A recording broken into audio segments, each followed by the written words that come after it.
On April 17, 2023, a white 5-ton truck pulled up to an Air Canada cargo facility at Toronto Pearson International Airport. The driver handed a piece of paper to the warehouse attendant. It looked like a standard airway bill. The attendant glanced at it, nodded, and called for a forklift. Minutes later, a sealed container was loaded into the back of the truck. The driver closed the rear door, climbed into the cab, and drove away. Inside that container sat 6,600 bars of pure gold weighing over 400 kilograms, plus roughly $2.5 million in foreign currency. Nobody chased him. No alarms went off. No security guard stepped in his way. The gold had arrived on a flight from Zurich just hours earlier, shipped by 2 Swiss companies through Brinks. And now, it was gone. The gold had been refined by Valcambi, one of Switzerland's most respected precious metals refineries. Each bar was stamped .9999 pure, the highest grade commercially available. 2 Swiss companies had ordered the shipment and arranged transport through Brinks, Switzerland, one of the most trusted names in secure logistics. The plan was simple: fly the gold to Toronto, store it briefly at the Air Canada cargo facility, wait for the Brinks Canada truck to collect it and deliver it to its final destination. It had been done before, many times, without incident. This time would be different. The cargo facility did not sit behind the airport's main security perimeter. It occupied a separate building on leased land, a place where shipments moved in and out on a daily basis. Trucks came, drivers showed paperwork, forklifts loaded cargo, trucks left. Routine. The airway bill the driver presented was a forgery, but it was not some rough copy thrown together in a rush. It was a near-perfect duplicate of a real document, one that had been used the day before to pick up a container of seafood from the same facility. Somebody had printed the fake bill on a printer located inside the Air Canada building itself. That detail alone told investigators something critical. This was not an outside job. Somebody on the inside had made it possible. The original airway bill that served as the template belonged to a seafood shipment. Fish. Someone had picked up a container of fish the previous day using a legitimate bill, and then someone with access to the cargo facility's own equipment had duplicated and altered that document, swapping out the details to match the gold shipment. The forgery required specific knowledge. The forger needed to know the format of Air Canada's internal documentation, the numbering system, the layout, and the exact details of the incoming gold consignment. A random outsider could not have produced it. The person or people responsible understood how cargo moved through that building at a granular level. The truck turned onto Dixon Road, merged onto Highway 401 heading west, and exited about 30 minutes later near Milton, Ontario. It turned north, climbed the Niagara Escarpment, past a golf course and an apple orchard, and then vanished into the countryside. When a legitimate Brinks truck arrived at the cargo facility to collect the gold shipment later that evening, Air Canada staff went looking for the container. They could not find it. An internal investigation confirmed the obvious. The container was gone. At 2:43 in the morning, the theft was reported to Peel Regional Police. By then, the gold had been missing for roughly 8 hours. The flight that carried the gold was Air Canada 881, a Boeing 777-300ER, registered as C-FITL, the largest aircraft in the airline's fleet. It departed Zurich at 1:25 p.m. local time and touched down in Toronto at 3:56 p.m. By 5:50 p.m., the container had been moved from the aircraft to the holding facility. Between that moment and the arrival of the fake truck, a window opened. Someone who understood the exact rhythm of the cargo operation, who knew when the gold would be unloaded, who had access to internal printers and prior shipping documents, had turned that window into a doorway. Investigators began pulling security camera footage from every angle they could find. They canvassed 225 homes and businesses along the route, hoping to trace the truck's path after it left the highway. They traced it to that rural stretch north of Milton, where it disappeared from view. Somewhere along those back roads, between the farms and the tree line, the gold was transferred. Maybe into another vehicle. Maybe into a storage unit. Maybe it was divided on the spot, split between multiple cars heading in different directions. Police never established exactly what happened in that gap. The truck itself was later recovered. The gold was not inside. The first break came 4 days later, on April 21st, when 2 men driving a car-carrying truck were pulled over. Police recovered 2.1 million reais of cash. More arrests followed in September, when 5 more men were picked up and another 5.2 million recovered. But the gold itself remained a ghost.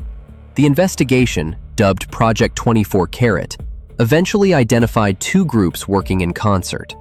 The first consisted of Air Canada employees who police allege helped facilitate the theft from the inside. The second was a crew of outsiders who planned the operation, drove the truck, and handled the gold after it left the airport. At the center of the outside group sat a 43-year-old man named Arsalan Chaudhry. Other suspects referred to him as the top dog. On the day of the heist, Chaudhry exchanged calls or messages with 2 other suspects 772 times. The day after, one of them messaged him on WhatsApp saying he was so happy he could not sleep. Chaudhry replied with a single word: insane. When police raided the apartment Chaudhry had been living in, they found $154,000 in Canadian cash, multiple cell phones, SIM cards, and 2 handwritten lists that allocated funds toward different assets, totaling $9 million and $10.23 million respectively.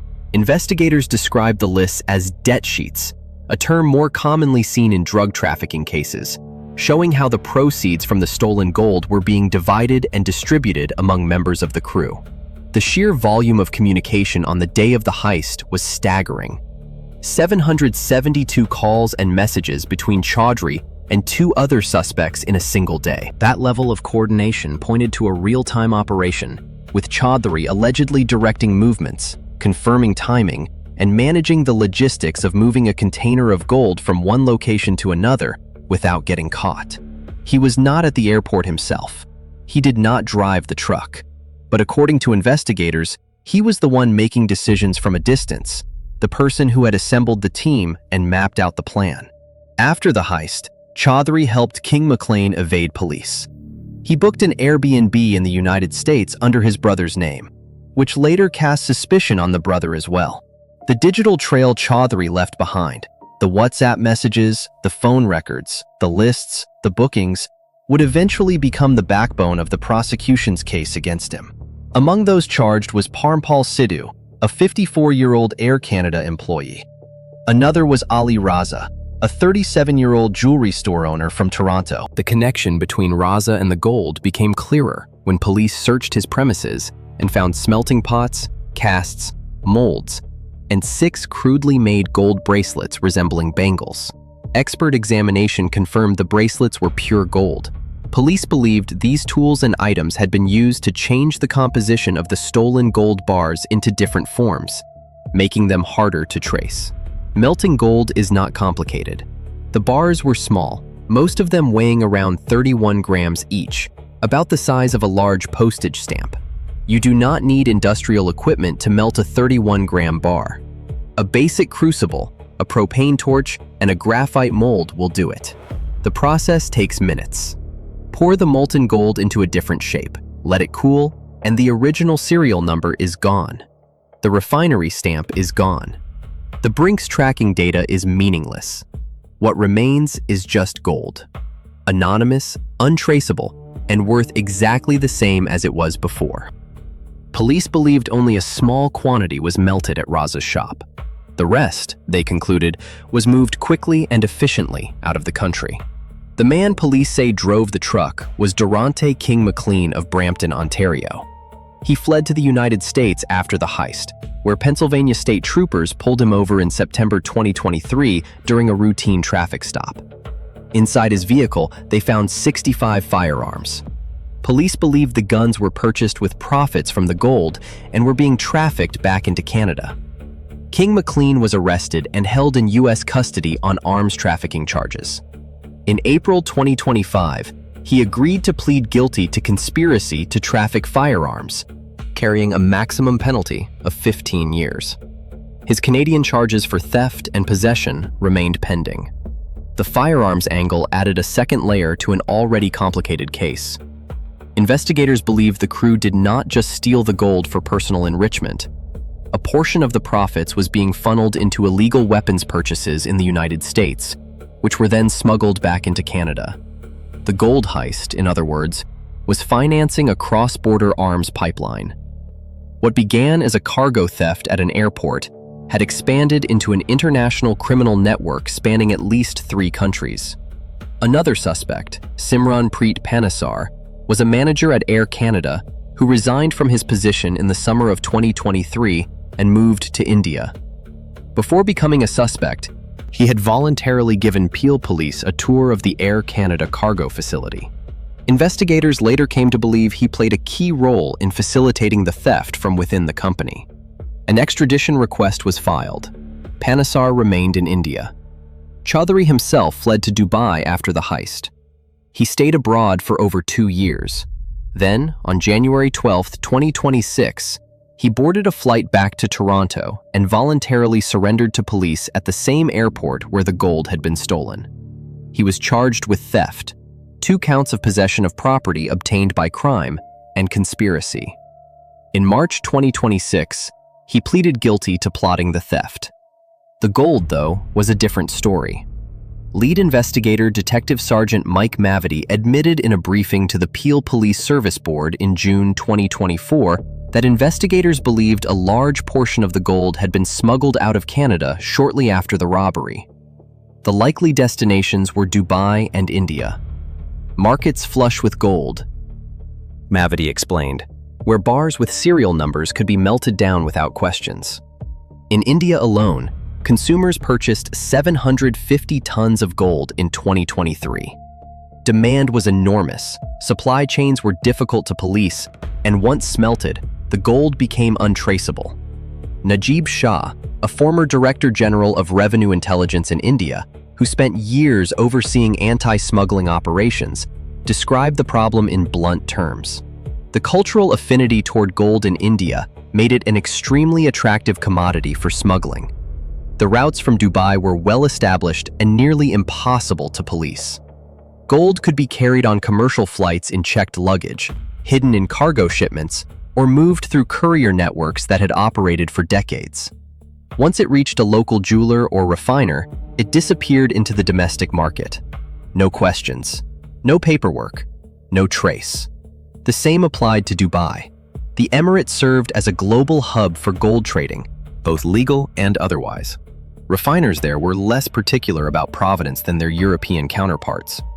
A gold bar with a scratched-out serial number raised fewer eyebrows in the gold souk than it would in Zurich. If the stolen bars reached Dubai within days of the heist, which investigators believed they did, there was almost no chance of recovering them. By the time the investigation's full scope became clear, the cost of Project 24 Carat had reached $5.3 million, with an estimated final price tag of $10 million. 10 people had been charged or were wanted. 2 remained outstanding. And of the 400 kilograms of stolen gold, police had recovered approximately 1 kilogram, crudely shaped into bangles in the basement of a Mississauga jewelry store. The originally reported value of the gold was 20 million Canadian dollars. But a CBC News investigation in June 2024 pointed out that the figure was based on outdated calculations. At the international gold trading price on the day of the heist, the shipment was worth 34.365 million Canadian dollars. By 2024, its value had climbed to nearly 41 million. Nobody from Brinks, TD Bank, or the Swiss refiner Valcambi would explain the discrepancy. Peel police would not comment either. After the theft, Brinks contacted Air Canada on April 27, 2023, demanding full reimbursement. Air Canada never responded. In the months that followed, the airline and the security company traded blame in court filings. The Greater Toronto Airport Authority clarified that the cargo facility was located outside their primary security perimeter and was not their responsibility. Brinks argued Air Canada had been careless with the shipment. Air Canada rejected that characterization.